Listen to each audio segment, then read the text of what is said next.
Me llamo Adela Ríos y tengo 78 años. He vivido en la misma casa desde hace más de 5 décadas.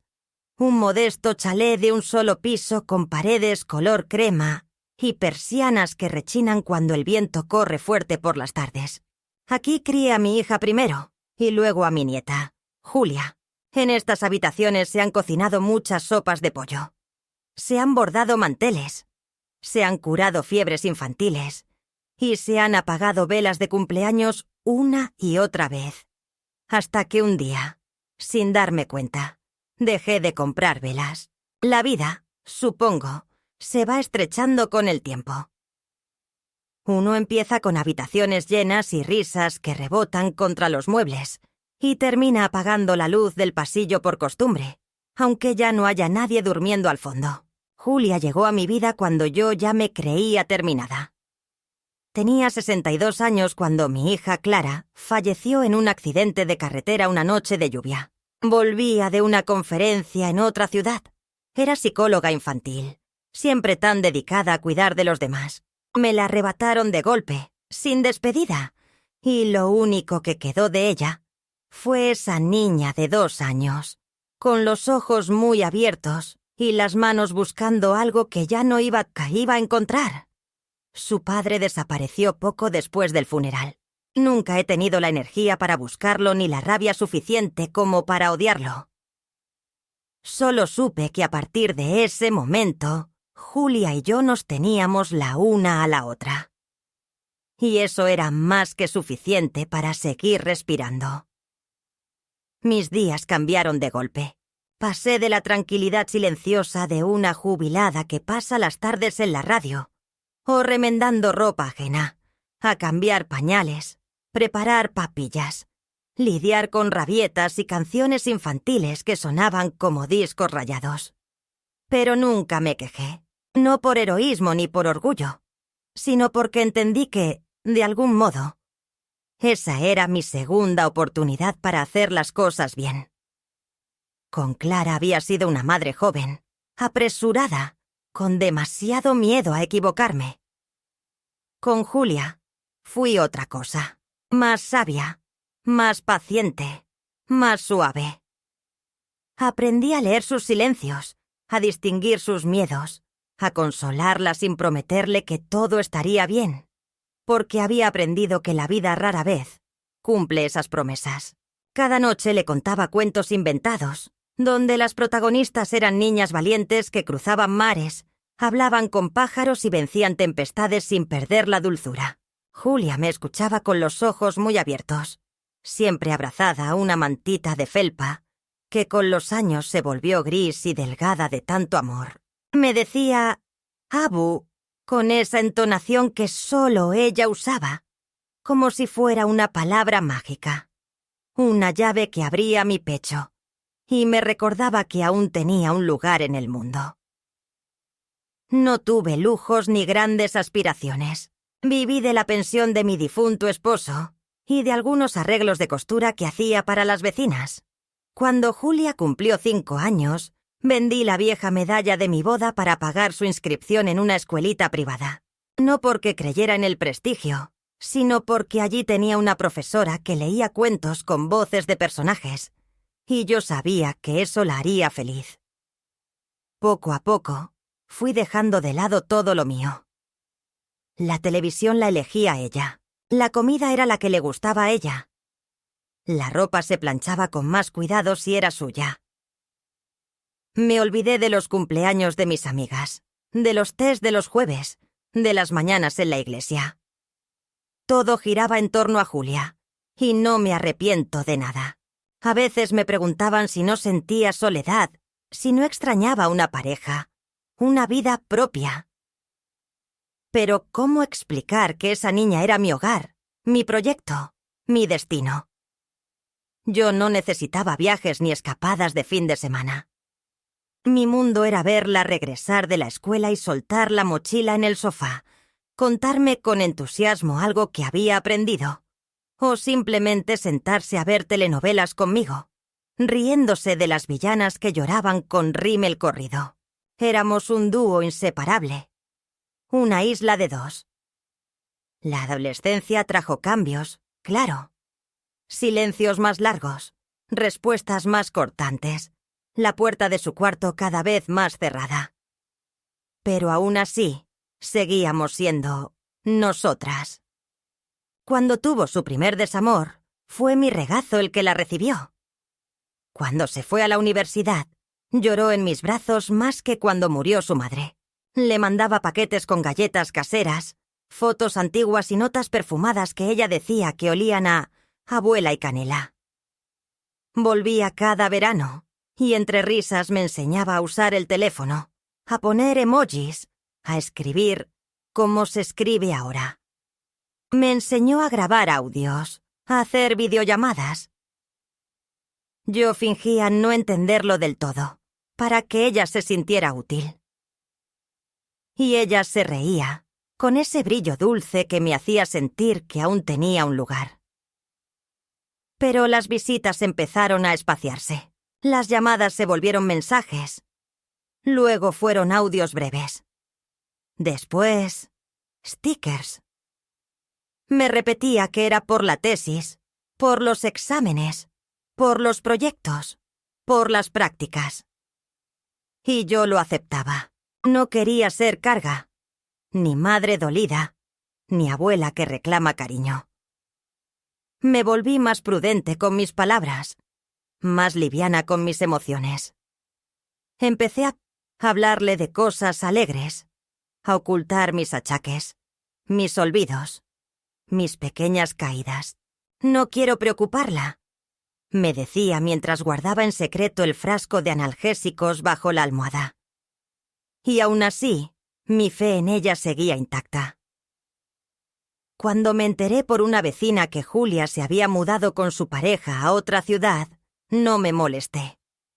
Pensé que ya me lo contaría, cuando pudiera.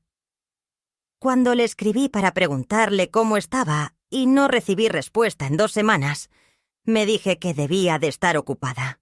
Y cuando finalmente me llegó un sobre con su nombre, pensé que por fin se había tomado un respiro para escribirme algo bonito. Pero era una invitación de boda. Sin nota, sin dedicatoria, sin Abu. Solo los datos de un evento brillante, en una ciudad lejana, con tipografía dorada y una foto que me heló la sangre. Julia vestida de blanco, radiante, al lado de una mujer desconocida. Y detrás de ellas, una imagen cuidadosamente editada, donde yo no estaba.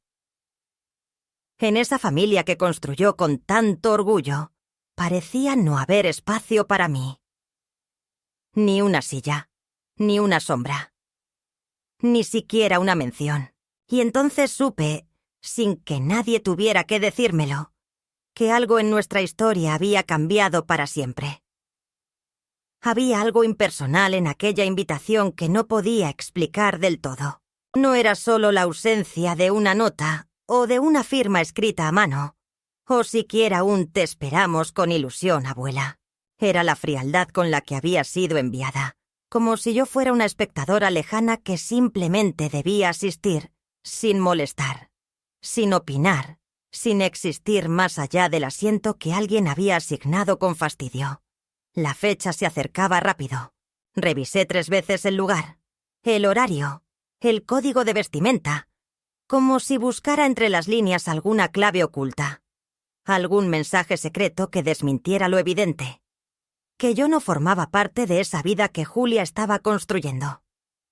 Intenté llamarla, por supuesto, primero con el pretexto de confirmar la dirección, después para preguntarle si necesitaba ayuda con algo, cualquier cosa, aunque fuera elegir las flores, ordenar los recuerdos para el álbum, buscar la foto de su madre para colocarla en algún rincón simbólico.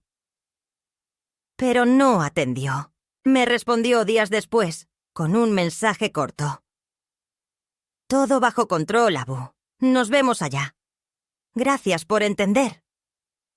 Gracias por entender.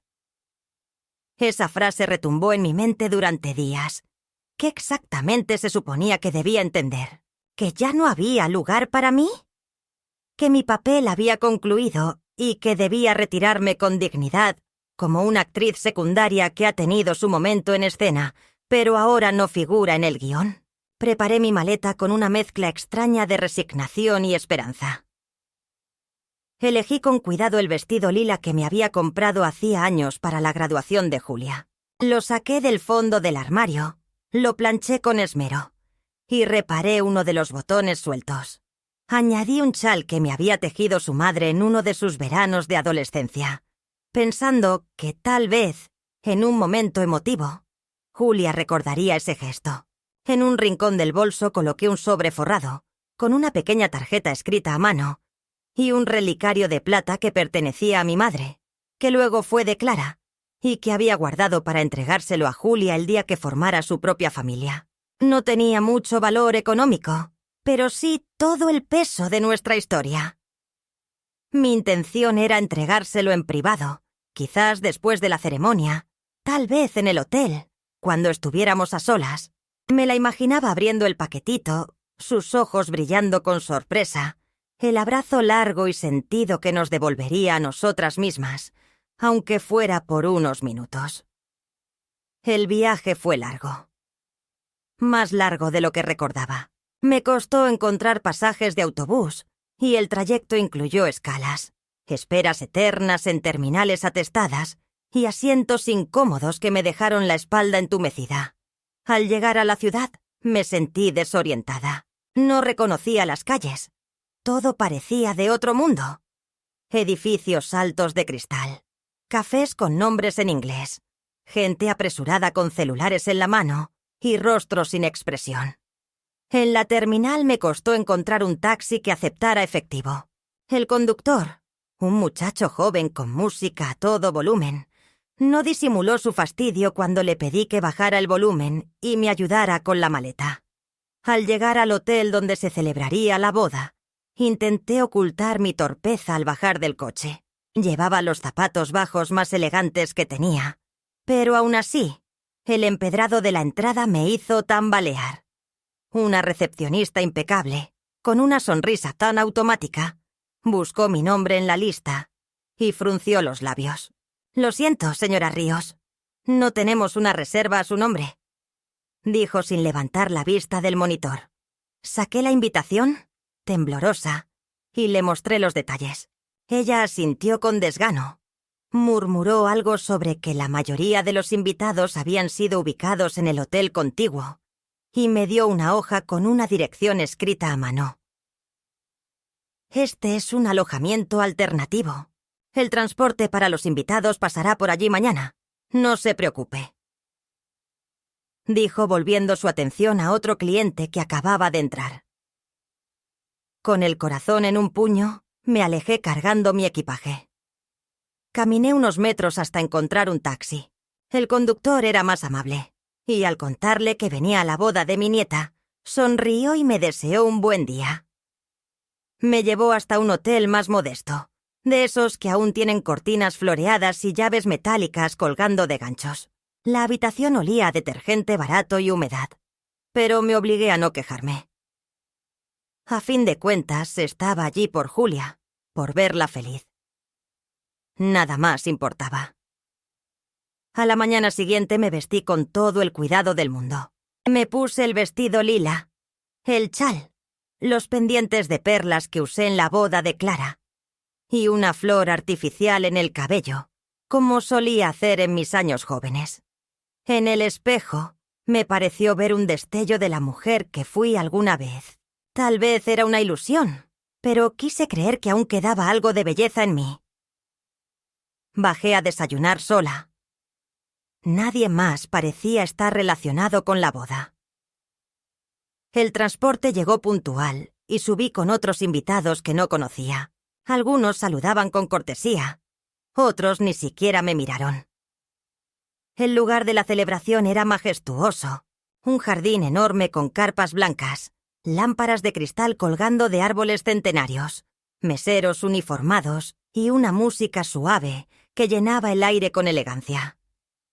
Todo parecía sacado de una película. Bajé del vehículo con mi bolsito en el brazo, con paso lento pero firme, y busqué a alguien conocido. Fue entonces cuando vi a Julia. Vestía un traje blanco de corte moderno, su cabello recogido en un peinado sofisticado, los labios pintados con discreción. Se veía hermosa. Junto a ella, una mujer de cabello corto y sonrisa amplia la abrazaba por la cintura. Amanda, supuse. Parecían felices, radiantes, inalcanzables. Intenté acercarme, pero antes de llegar a donde estaban, una joven con auriculares y una carpeta se me cruzó en el camino. ¿Su nombre, por favor?, preguntó con eficiencia de protocolo. Adela Ríos. Soy la abuela de la novia, dije con voz tranquila, aunque el corazón me latía con fuerza. La joven frunció el ceño, revisó las hojas y luego me indicó una dirección con el dedo. Mesa 39, justo detrás de la carpa principal, en la zona de invitados externos. La seguí, intentando no pensar demasiado en lo que acababa de escuchar. Zona de invitados externos. La expresión me golpeó como una bofetada. Rodeamos la carpa. A lo lejos vi mesas redondas con manteles de lino, copas brillantes y centros de flores. Y luego, en un rincón alejado, junto a una cerca cubierta de tela negra y unos cubos de basura disfrazados con macetas, estaba mi mesa. Una mesa auxiliar, más pequeña, con una sola silla. No había nombre en la tarjeta. Solo una servilleta doblada con descuido y una copa sin llenar. Me senté lentamente, fingiendo no notar las miradas esquivas de algunos meseros. Desde ese ángulo no podía ver el altar ni la pista de baile. Solo escuchaba los aplausos, los discursos, los brindis. A lo lejos oía risas, canciones de juventud, palabras como futuro, amor, familia. Ninguna de ellas parecía tener relación conmigo. Minutos más tarde, Julia se acercó por fin. Lo hizo con paso rápido, sin mirar a los lados, como si temiera que alguien la viera. «Abu», dijo, casi en un susurro. «Qué gusto que hayas venido. ¿Estás bien aquí?» Asentí, sin saber qué responder. Quise levantarme, abrazarla, entregarle el relicario, decirle cuánto la amaba, cuánto la había extrañado. Pero ella ya había girado el rostro hacia el interior de la carpa. Amanda se pone un poco nerviosa con las sorpresas. ¿Sí? Esto es solo por hoy, ¿vale? Espero que no te moleste. Después te busco, ¿sí?, agregó antes de darle un sorbo a su copa. La vi alejarse. Ni un gracias, ni un te quiero, solo una sonrisa educada y un dejo de incomodidad. Me quedé sentada, sintiendo el chal resbalar por mis hombros, mientras el viento traía olores de comida sofisticada y risas lejanas. En mi bolso, el relicario seguía intacto como todo lo que yo sentía en ese instante. Y aunque nadie lo notó, algo dentro de mí se rompió para siempre. Me quedé sentada en aquella mesa como si fuera parte del mobiliario de servicio, observando sin querer observar, oyendo sin desear escuchar, sintiendo cómo el tiempo pasaba más lento que nunca. A mi alrededor, la vida seguía su curso con una naturalidad que me resultaba casi ofensiva. Los meseros pasaban apurados, esquivando mi mesa con movimientos bien ensayados, como si supieran que allí no debía detenerse nada importante. Vi a un grupo de jóvenes brindar con entusiasmo, reírse de algo que yo no escuché, moverse con esa despreocupación que solo se tiene cuando el mundo aún no te ha pasado por encima. Por momentos, me sorprendía buscando entre las mesas rostros conocidos. Alguna mirada amiga, alguna sonrisa cómplice que me recordara que yo no era un fantasma. Pero los rostros eran nuevos, hermosos, fríos, me resultaban lejanos, como de otra especie.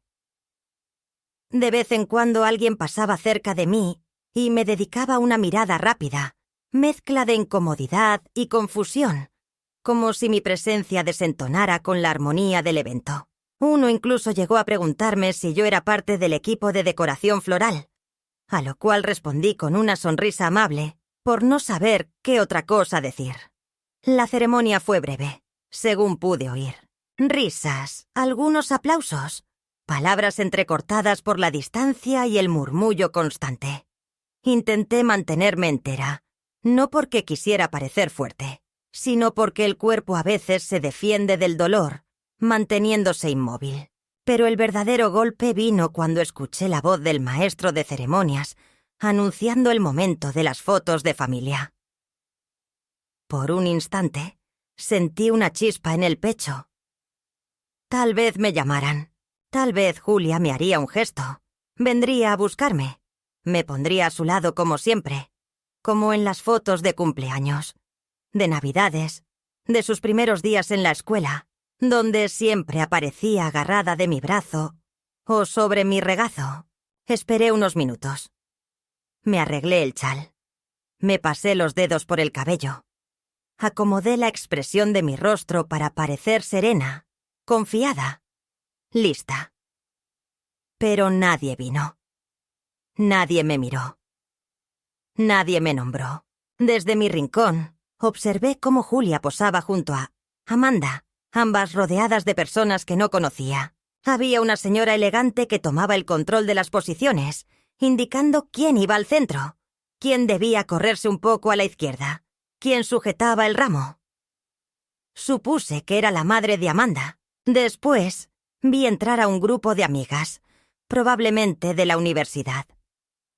Luego, una pareja de ancianos, que fueron ubicados con cuidado cerca de las novias, probablemente los abuelos de Amanda. Y finalmente, el fotógrafo dijo, una más con toda la familia. Y ahí supe, sin lugar a dudas, que yo no formaba parte de esa palabra. Toda la familia ya no me incluía. Nadie me había olvidado. Me habían borrado con precisión quirúrgica, como se borra un error en una hoja de cálculo, como se retira un florero que no combina con la decoración. Sentí un ardor en el pecho, una especie de punzada sorda que no era exactamente tristeza, ni exactamente rabia.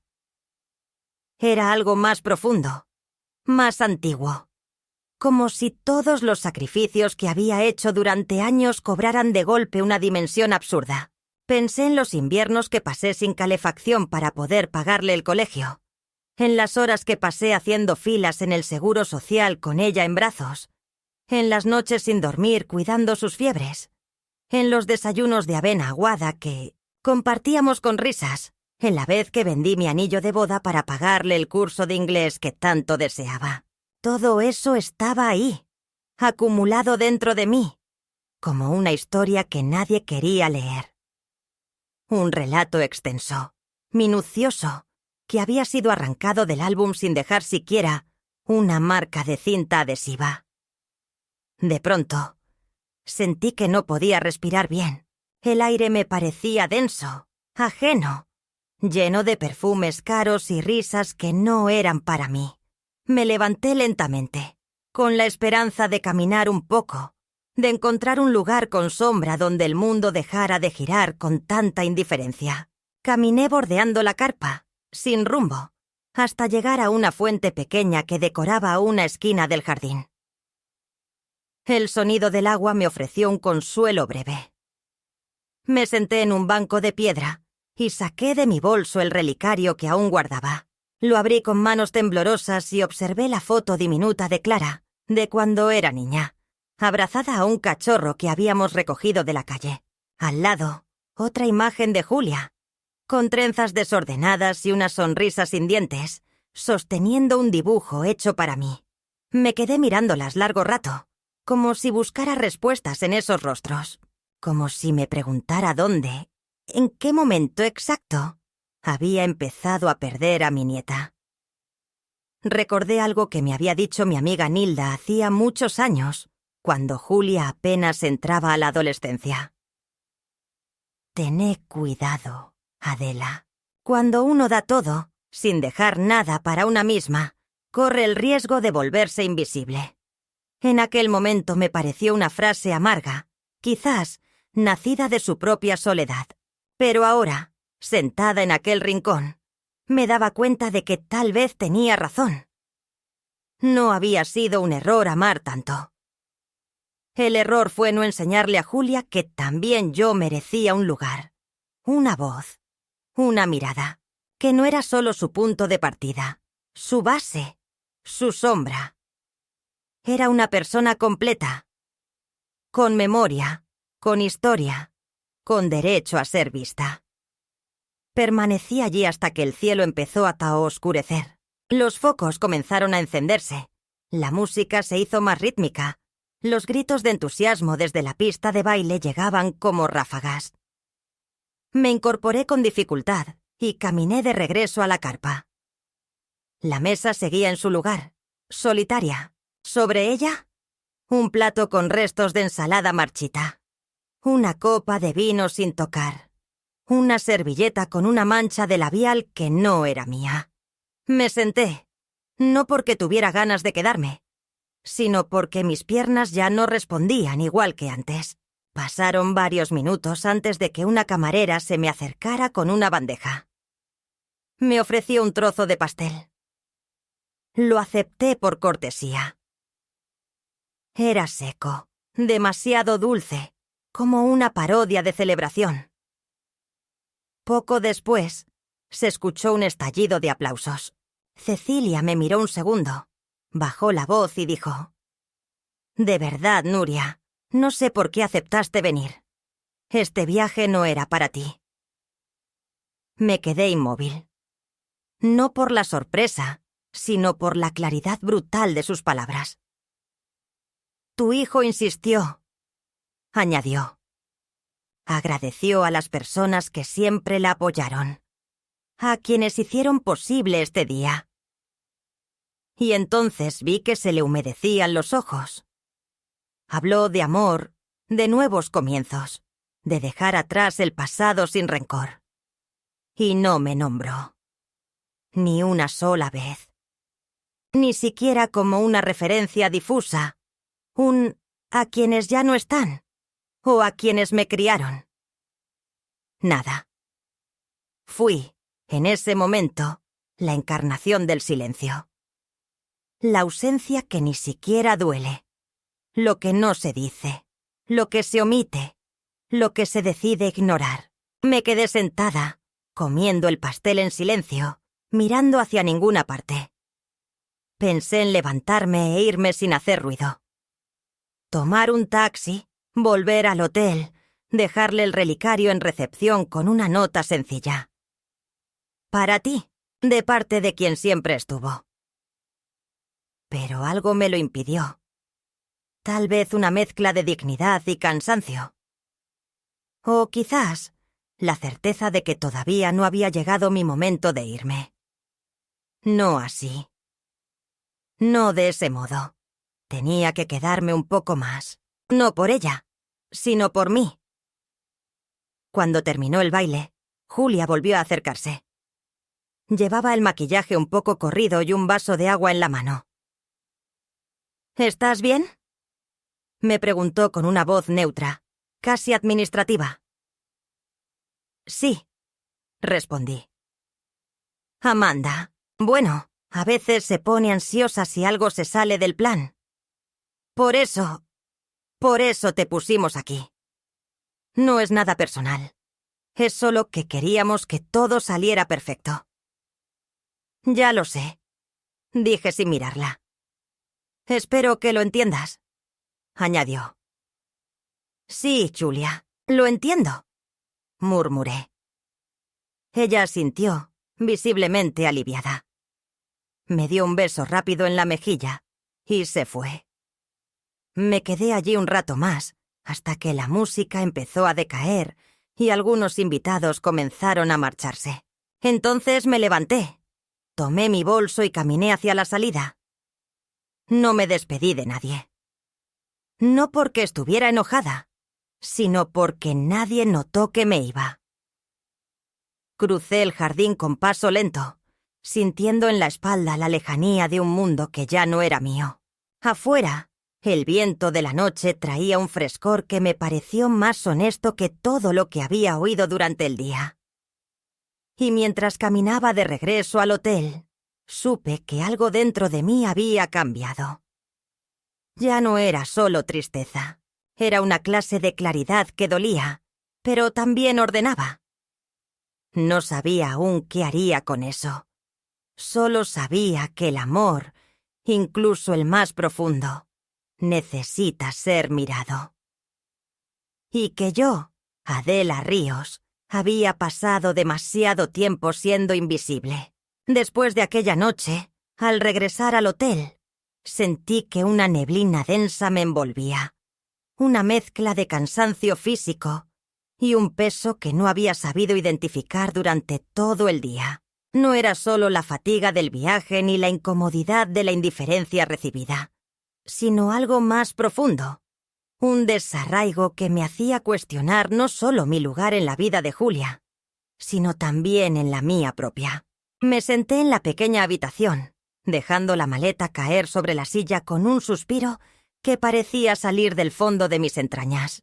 Apagué la luz y me quedé allí, en silencio, mirando el techo sin realmente verlo, mientras las sombras parecían dibujar formas que no entendía. No podía evitar pensar en todo lo que había sacrificado para que Julia tuviera una vida mejor, en todo lo que había dado sin esperar nada a cambio, y en cómo, en ese preciso momento, todo parecía evaporarse, como si nunca hubiera existido. Sentí la tentación de llamar a alguien, a cualquier persona que me escuchara sin juzgar, sin apurarse a decir que debía entender o perdonar. Pero estaba sola, más sola que nunca, y esas palabras de consuelo se volvían huecas en mi boca. Fue entonces cuando, casi por casualidad, busqué en el bolso la invitación a la boda y noté una pequeña inscripción que no había visto antes, un logotipo discreto en una esquina. Viral Moments Productions. No entendía qué era, pero algo en ese nombre me hizo sentir una punzada de inquietud. Al llegar al hotel, encendí el portátil que había traído para no perder la rutina, y entre mis correos apareció un mensaje desconocido con un enlace. Con el pulso tembloroso, hice clic. Lo que vi me heló la sangre. Era un video, grabado en alta definición, de la boda. Pero no era un simple registro. Era una producción cuidadosamente editada, con música emotiva, efectos dramáticos, primeros planos de lágrimas y sonrisas forzadas.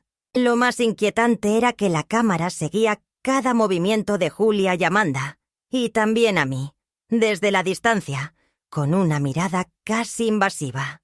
En algunos momentos, captaban mis expresiones de tristeza y confusión, como si alguien hubiera puesto una lupa sobre mi dolor para convertirlo en espectáculo. En la descripción del video se mencionaba una campaña llamada Superando el Pasado, un proyecto digital que contaba historias de transformación emocional a través de la familia, patrocinado por marcas de bienestar y autoayuda. Me sentí atrapada en una pesadilla. ¿Era eso lo que Julia había elegido? ¿Que mi sufrimiento, mi abandono y mi invisibilidad se convirtieran en un contenido viral para entretener a desconocidos? La rabia me subió por la garganta, mezclándose con la tristeza y la vergüenza. No podía creer que la historia que había vivido con ella, que había tejido con paciencia y amor, se redujera de un guión para likes y comentarios. Pero lo más doloroso fue comprender que Julia había participado activamente en ello. Que no solo había permitido que me borraran de su vida, sino que había vendido nuestra historia como si fuera un producto. Pasaron horas hasta que pude dormir. Y cuando lo hice, soñé con Clara, con Julia niña, con aquellas tardes en la cocina, con sus risas y sus lágrimas. En el sueño, me dijeron que era hora de dejar de ser víctima, que debía encontrar mi voz, que el amor no era solo entrega, sino también respeto y reconocimiento. Desperté con la determinación de no ser más una sombra. pero no sabía aún cómo hacerlo. Al día siguiente me levanté temprano y salí a caminar por las calles de aquella ciudad extraña. Necesitaba aire. Necesitaba pensar. Mientras andaba, recordé las palabras de un viejo libro que Clara solía leerme. El árbol que se dobla con el viento no se rompe con la tormenta. Quizás era hora de doblarme, pero no de romperme. Volví al hotel y, tras desayunar algo sencillo, llamé a mi amiga de siempre, Carmen, que vivía a cientos de kilómetros, para contarle todo. Ella escuchó en silencio, sin interrumpirme, y me dijo con voz firme: «Adela, tú eres mucho más que lo que una boda o una invitación te digan. Mereces ser vista por Julia, pero sobre todo por ti misma. Es momento de que te pongas primero». Las palabras de Carmen fueron como un bálsamo. Me recordaron quién era y me dieron fuerzas para pensar en un plan. Sabía que no podía cambiar la realidad de aquella boda, ni la indiferencia de Julia, pero sí podía elegir cómo responder. No sería con gritos ni reproches, sino con dignidad y con decisiones que me devolvieran el control de mi vida. Esa misma tarde, mientras revisaba algunos papeles antiguos, encontré un documento que me llenó de esperanza. Un poder notarial que Clara me había otorgado años atrás para cuidar de Julia en caso de emergencia. Era una prueba silenciosa de confianza, un legado que me recordaba que, a pesar de todo, yo tenía un lugar legítimo en la vida de mi nieta. Decidí entonces que cancelaría todo lo que había pagado para aquella boda, que retiraría mi apoyo económico y emocional, que pondría límites claros y que, por primera vez, elegiría mis propias necesidades. Llamé a la empresa de catering, a la floristería, al fotógrafo. Les expliqué la situación con calma pero con firmeza. Según los contratos, tenía derecho a retractarme en caso de cambios imprevistos o si la invitación no incluía mi presencia como parte fundamental de la familia. Poco a poco, las cancelaciones comenzaron a propagarse, y con ellas, un caos silencioso que se instaló en la boda perfecta que Julia había planeado. Las llamadas y mensajes de protesta llegaron rápido. Julia intentó comunicarse conmigo, pero no respondí. Su enojo y desconcierto eran palpables en cada palabra que recibía. Su madre adoptiva, Amanda, enviaba correos electrónicos con amenazas veladas, tratando de revertir las cancelaciones. Pero yo mantenía la calma, consciente de que estaba reclamando algo que me pertenecía por derecho. Ser vista, ser respetada, ser amada de verdad. Aquel día entendí que no se trataba solo de una boda o de una invitación. Se trataba de recuperar mi dignidad, de no permitir que me borraran ni como mujer, ni como madre, ni como abuela. Y que, para lograrlo, debía primero amarme a mí misma. Fue un momento de claridad, un quiebre interior que, aunque doloroso, me dio la fuerza que necesitaba para empezar a escribir un nuevo capítulo de mi vida, uno en el que yo sería la protagonista y no la sombra olvidada en un álbum familiar. Adela volvió a su ciudad con la determinación en el corazón y el alma agrietada, una mezcla extraña de dolor y fuerza que la impulsaba a actuar. La decisión de cancelar todo lo que había aportado para la boda no fue un acto impulsivo, sino la culminación de años de silenciosa entrega que la habían dejado invisible, borrada de la historia de su propia familia. Había elegido callar durante demasiado tiempo, y ahora, sin embargo, su silencio se convertía en un estruendo que nadie podría ignorar. Las llamadas comenzaron a llegar inmediatamente después de la primera cancelación, y con ellas la tormenta de reproches, súplicas y amenazas veladas que solo agravaban la herida abierta en su pecho. El primer mensaje fue de la coordinadora del catering, una voz temblorosa que intentaba explicarle que la cancelación afectaría a muchas personas, que había proveedores que ya habían hecho gastos y que la boda era un momento especial para Julia y Amanda para toda la familia, Adela escuchó con paciencia y una tristeza inmensa que amenazaba con quebrarla. Pero su decisión estaba tomada, y su voz no vaciló al decir que no deseaba más explicaciones, que aquello era una línea trazada con tinta indeleble. Pronto le siguieron llamadas del fotógrafo, del florista, del organizador del evento, y hasta del hotel donde se había alojado la pareja, cada uno mostrando su preocupación por las pérdidas económicas y el trastorno causado. Ella se mantuvo firme, reiterando que no podía permitir que la ignorancia y la exclusión fueran las reglas que definieran el respeto que merecía. Por cada llamada que recibía, sentía una mezcla de culpa y alivio, como si estuviera rompiendo un pacto tácito que la mantenía atrapada en un papel que ya no podía representar. Mientras tanto, en casa, la ausencia de Adela no pasó desapercibida. Julia y Amanda, en un intento desesperado por controlar la situación, se vieron obligadas a enfrentar la realidad de que la abuela, la mujer que había sido el cimiento silencioso de su vida, estaba poniendo en marcha un plan para reclamar su lugar. Julia envió mensajes cargados de reproches disfrazados de preocupación, acusando a Adela de estar causando un escándalo innecesario, de querer destruir un día que debía ser de felicidad y unión familiar. Amanda, por su parte, con la frialdad que la caracterizaba, intentaba mediar con palabras calculadas, tratando de minimizar el daño y mantener la imagen de perfección ante sus invitados y seguidores en redes sociales. Sin embargo, la tormenta que se desataba detrás de las cámaras era todo menos perfecta. Un día, la llamada de Julia llegó con la voz cargada de emoción contenida, una mezcla de enojo y tristeza que reflejaba el caos interno que vivía. «Abuela, ¿por qué haces esto? No entiendes lo que estás destruyendo. Esto no es solo una boda. Es mi vida, mi futuro».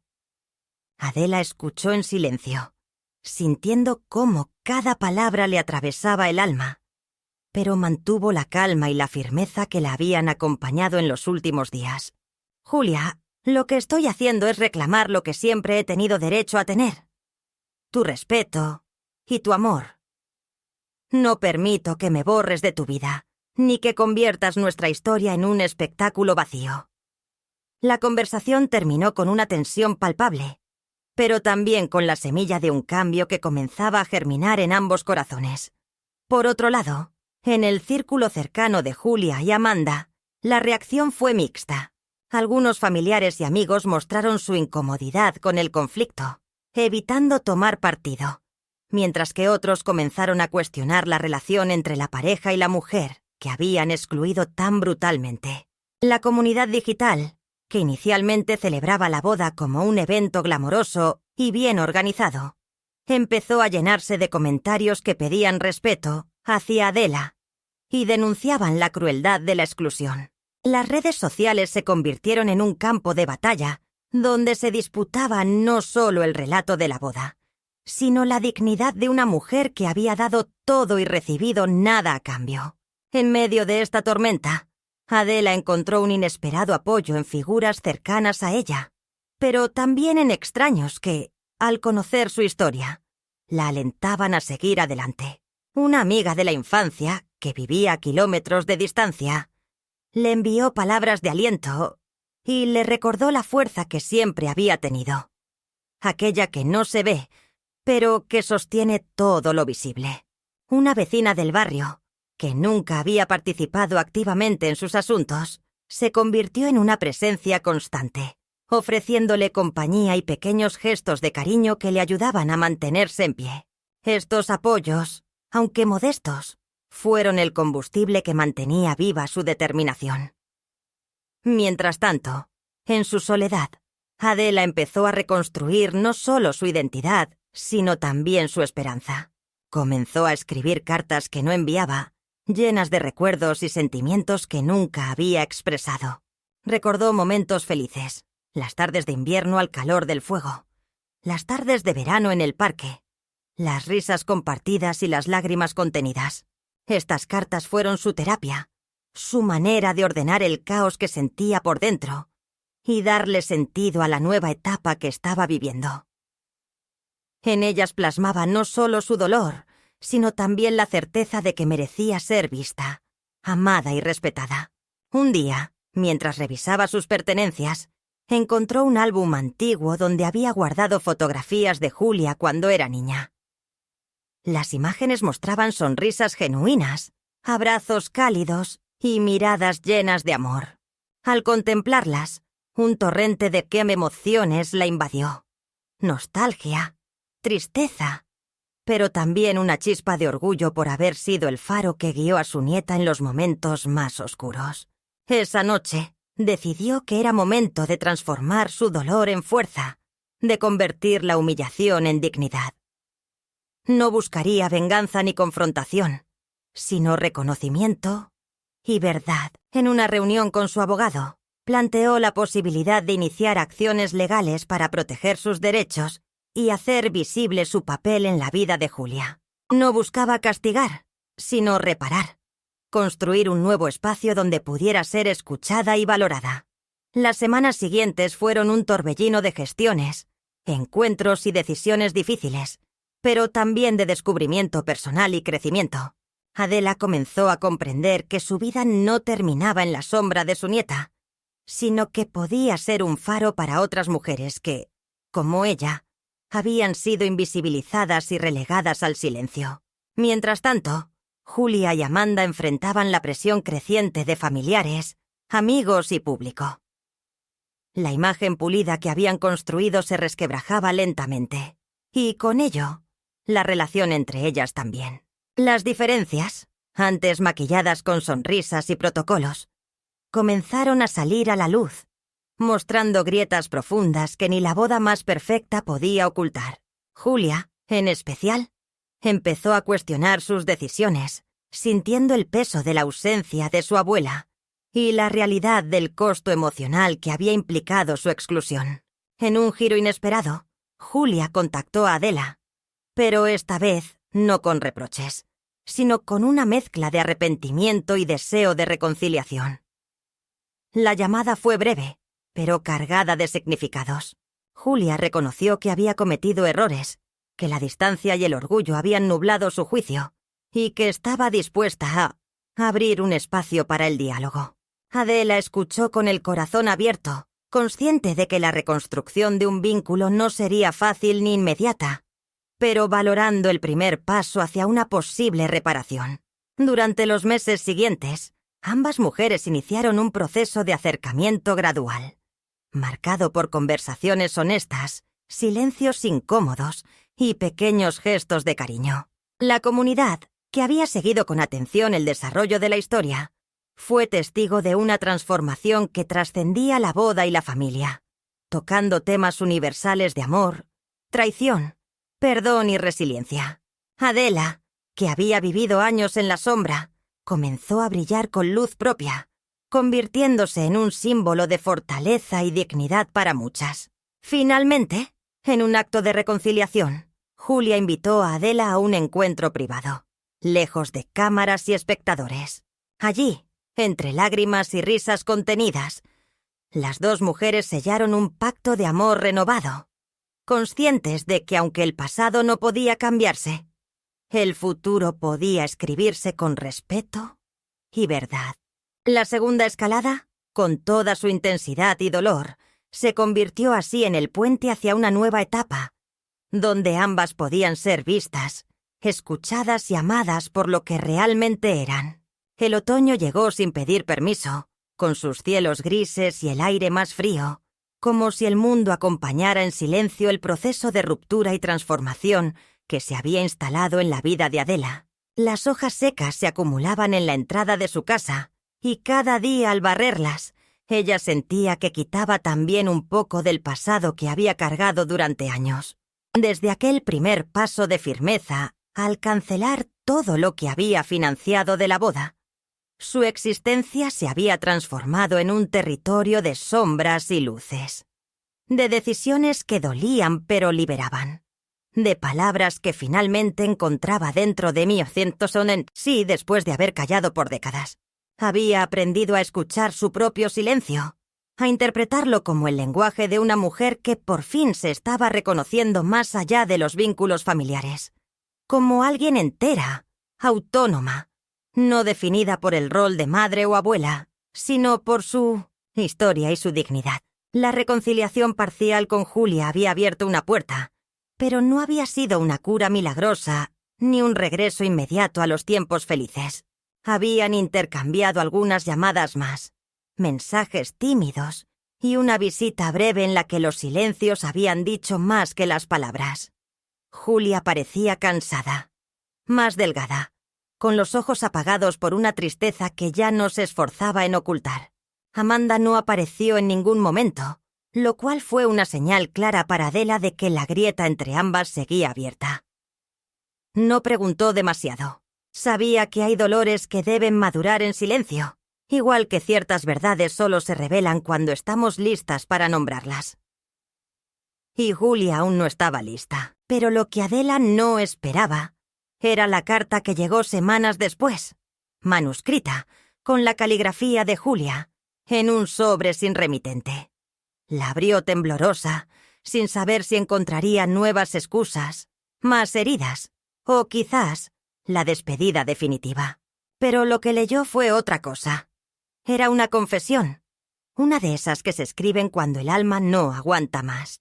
Julia hablaba de miedo, de la presión por ser perfecta, por construir una vida que pudiera mostrar con orgullo, por no repetir los errores de su madre, por dejar atrás la vieja vida que ella creía llena de limitaciones. Contaba que Amanda había sido su refugio durante años, pero que con el tiempo, aquella mujer segura y ordenada se había vuelto controladora, exigente, incapaz de aceptar cualquier vínculo que no pudiera manejar a su manera.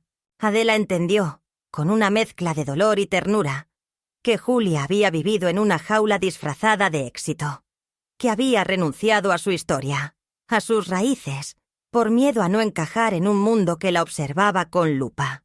La carta terminaba con una frase que Adela leyó varias veces. Abuela, no te borré por desprecio, te borré por vergüenza de mi propia cobardía. Y eso, aunque no curaba todo, era una herida abierta con honestidad y, por tanto, una posibilidad de sanación. Aquella noche, Adela no durmió. Caminó por la casa en penumbras. Tocó los marcos de las fotos. Preparó té de manzanilla, aunque no tenía hambre ni sed. Y finalmente se sentó a escribir su respuesta. No era una carta larga ni sofisticada.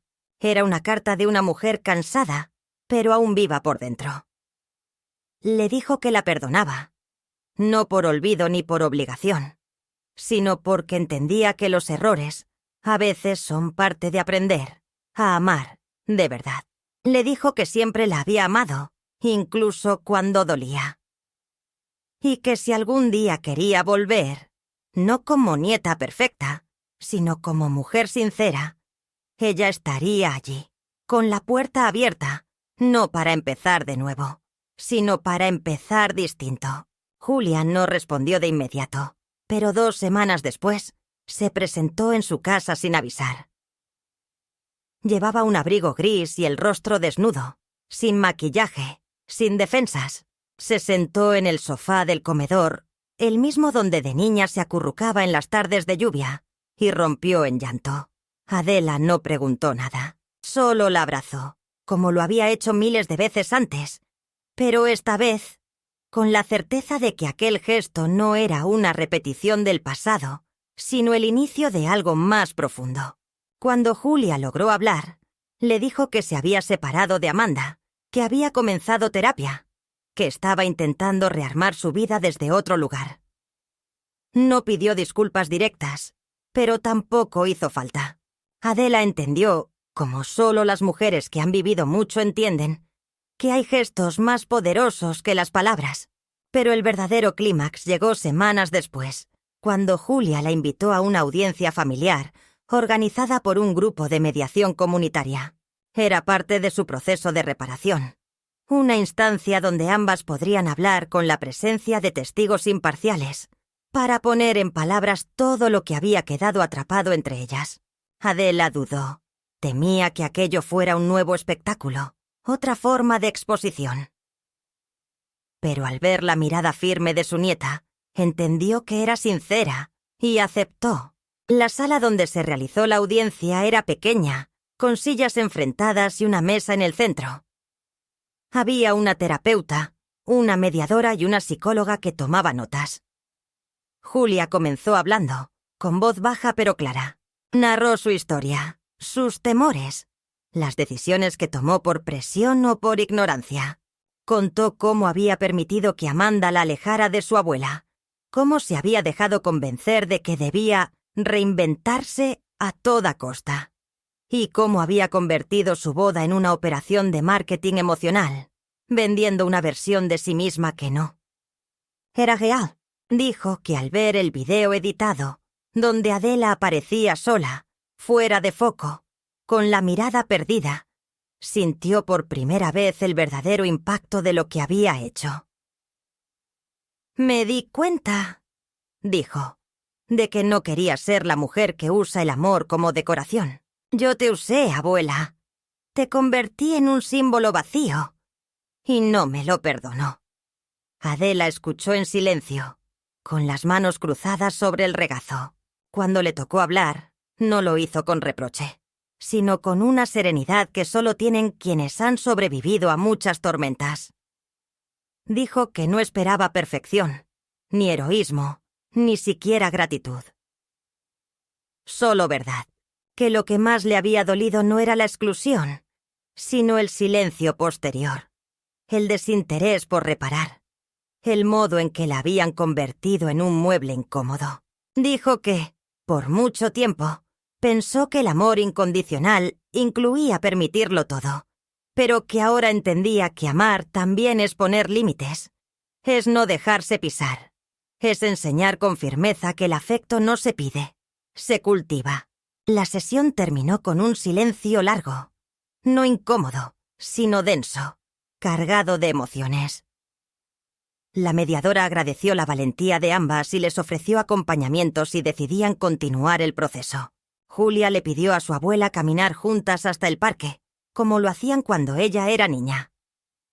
Y allí, bajo un roble viejo, se sentaron a ver caer las hojas, en silencio, sin necesidad de palabras. Ese día, Adela volvió a su casa con el cuerpo cansado pero el alma en paz. Sabía que aún quedaba mucho por reconstruir, que las heridas no desaparecen con una sola conversación. Pero también sabía que algo había cambiado, que ya no era invisible, que había hablado, se había hecho escuchar, y que su voz había sembrado algo real.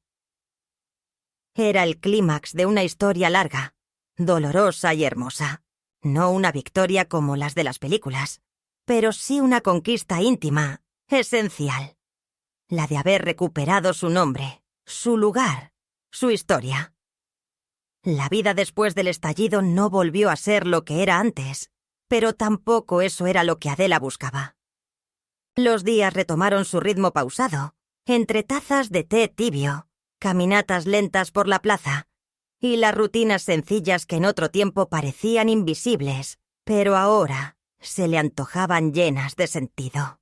Aprendió a convivir con un tipo distinto de silencio, no el que oprime el pecho y hace arder los ojos, sino el que acompaña como una manta tibia en las noches de frío, aquel vacío que alguna vez le dolió en el alma, donde deberían haber estado las llamadas, las visitas, las palabras dulces de su nieta.